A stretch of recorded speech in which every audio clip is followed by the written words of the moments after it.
Bon ben voilà, c'est le premier module. On a l'angoisse de l'enregistrement. Voilà, chocotte et plaisir donc. Chocolat et plaisir. Et on commence donc par vision et stratégie, ce qui semble le point de départ classique quand on parle de product management. Mhm. Comment démarrer? Moi j'ai envie de démarrer en disant vision, c'est un terme pas forcément simple à attraper. J'aime bien aussi le terme dessin, mais le dessin, l'ancien terme français dessin, enfin ancien, il est toujours d'actualité, mais c'est un peu démodé. D-E-2-S-E-I-N. Mhm. Cette époque où on avait un dessin, et Mhm. c'était en même temps faire quelque chose, fabriquer quelque chose, créer quelque chose d'artistique, et en même temps avoir un dessin, une intention, du sens, L'intention. l'intention. Mhm. Donc quand on parle de vision et stratégie, il est essentiel d'avoir un dessin EIN Oui, au début du product management, parce que c'est ce qui va commencer à faire... s'il n'y a pas ce dessin, s'il n'y a pas cette intention, il n'y aura pas de convergence dans toutes les idées que vous pourrez avoir, que les gens pourront avoir, il n'y aura pas de convergence dans les initiatives. j'aime bien le mot que tu as utilisé, dessin. J'aime bien le mot intention. Parce que, et je le préfère pour commencer au mot vision.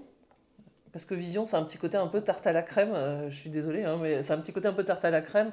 Ça a été tellement utilisé, réutilisé. Ça vient des Américains, tu sais, vision statement, ça vient des États-Unis. Il y a un côté un peu, ouais, un peu tarte à la crème. Ce qui fait que soit c'est mal fait, soit c'est mal compris, soit c'est pas fait du tout. Et pour moi, quand je vais en entreprise, très souvent, quand je regarde des produits qui fonctionnent pas, des projets qui fonctionnent pas, le premier truc que me dit mon nez de regarder, c'est quelle est l'intention derrière. Et il y a une corrélation très très forte entre un produit qui ne fonctionne pas du tout et une intention qui est absente ou qui n'est pas formulée ou qui n'est pas connue. Donc ce travail sur l'intention, il est vraiment important. Pourquoi? Parce que avoir des idées, tout le monde en est capable.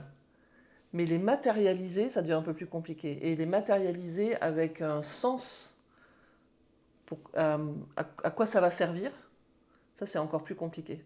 Le monde est plein de produits qui ne servent à rien, et qui ne trouvent pas leur marché, qui ne sont pas achetés, qui ne sont pas utilisés, etc.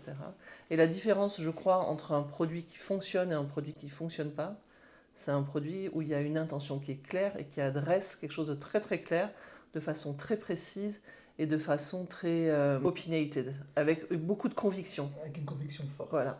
Hmm. Donc j'aimerais bien qu'on parle de aussi de cette conviction et de cette intention que l'on Il y pose. a, il y a une problématique qui est importante aussi, c'est dans le dessin, je reviens à mon dessin artistique, enfin souvent on associe le dessin à quelque chose d'artistique. Bon, là on est en train de parler de product management, Tout à et fait. donc en fait, dans cette vision, on a aussi une partie qui est très liée au monde dans lequel on est.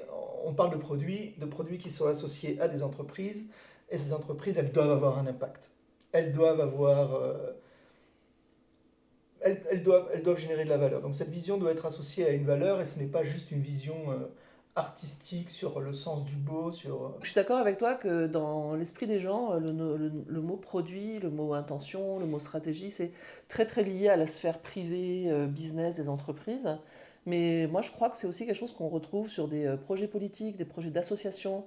Il n'y a pas forcément une dimension lucrative au mot Tout à valeur. fait. On pourra explorer ça dans un des autres chapitres. Le mot valeur, c'est un mot valise avec énormément de composantes et toutes ne sont pas financières ou commerciales. Peut-être Dieu merci là-dessus. On en J'utilise reparlera toujours comme après. exemple l'ONG qui distribue du grain de riz. Ben oui, Donc là, on ne gagne pas de l'argent, mais on a quand même besoin d'avoir un impact, on a quand même besoin d'avoir de déclencher la valeur. Donc cette vision, c'est quoi? C'est distribuer le maximum de grains de riz dans un temps minimum à tel endroit, par exemple. Mais, euh, c'est vraiment connecter ton action avec ton intention.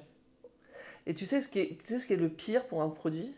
Finalement, c'est pas de pas marcher ou c'est juste l'indifférence. C'est qu'il n'y a pas de c'est lien entre ce que l'on fait et pourquoi on le fait.